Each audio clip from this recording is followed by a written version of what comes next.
Good morning. Almost 15 years ago, I came to a Sunday service at St. Andrew's for the first time, shortly after my spouse and I moved from Northeast Madison to the near West Side. I was starting to think about returning to the Episcopal Church after some time away, and I liked the idea of a neighborhood congregation. I grew up as the child of a Baptist minister in the 60s and 70s.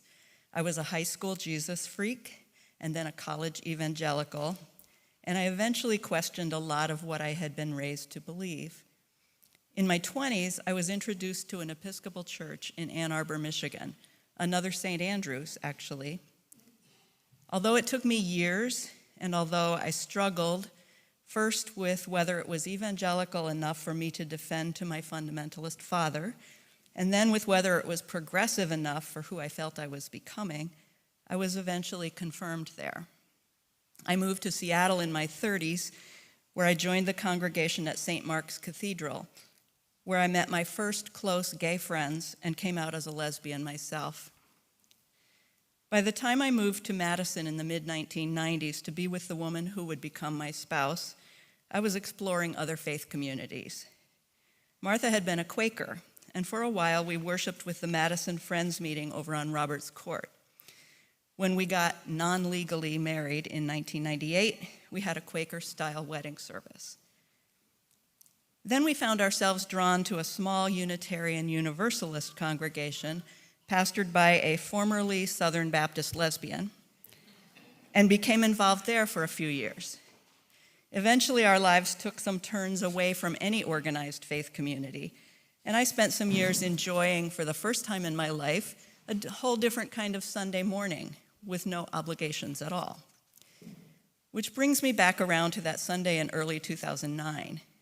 I kind of missed the liturgy. I missed being in a community that pondered deep questions, and I had been reading some intriguing stuff by Episcopal writers like Sarah Miles, whose book, Take This Bread, A Radical Conversion, really spoke to me. I decided to give St. Andrew's a try. I sat warily in a back pew that first time, choosing not to receive communion and wondering whether this place could be inclusive enough for the likes of me. One of the first people I met after that service was Deacon Susan Miller. She bounded up to me at coffee hour, eyes sparkling, saying, "Hi, I'm Susan." By way of introduction, I told her I thought of myself as a sort of Quakertarian Episcopagan. She burst out laughing and said, "I love it, and God's bigger than that." Susan's welcome had a lot to do with why I kept coming back, and I found myself fully welcomed by many others here as well. Even so, I took some time getting attached. I did start pledging a small amount of financial support early on, recognizing that this community and its work were important to me. And I got involved in a few things now and then. But over the years, my Sunday attendance waxed and waned, and I did some more wandering and exploring. For a short time, I also attended a Lutheran church across town and described myself as bi-denominational. But I kept being drawn back to St. Andrew's, where in addition to it being a church I could walk to, the social justice focus has challenged and energized me. The compassion and welcome have encouraged me, and the underlying assurance of God's undying, all-inclusive, unconditional love has sustained me, and where I've always been welcomed back. Eventually, I realized I was ready to step up my commitment, financially as well as in terms of time and involvement.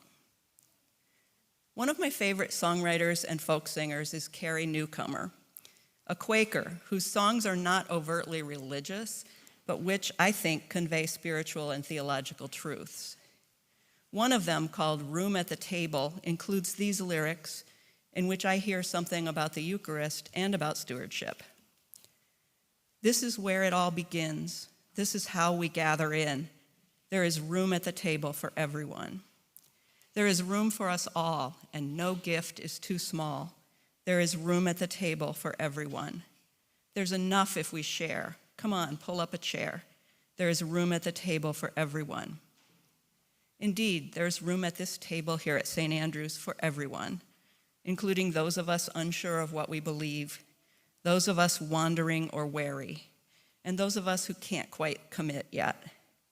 There's room for us all, and truly no gift is too small. Thank you.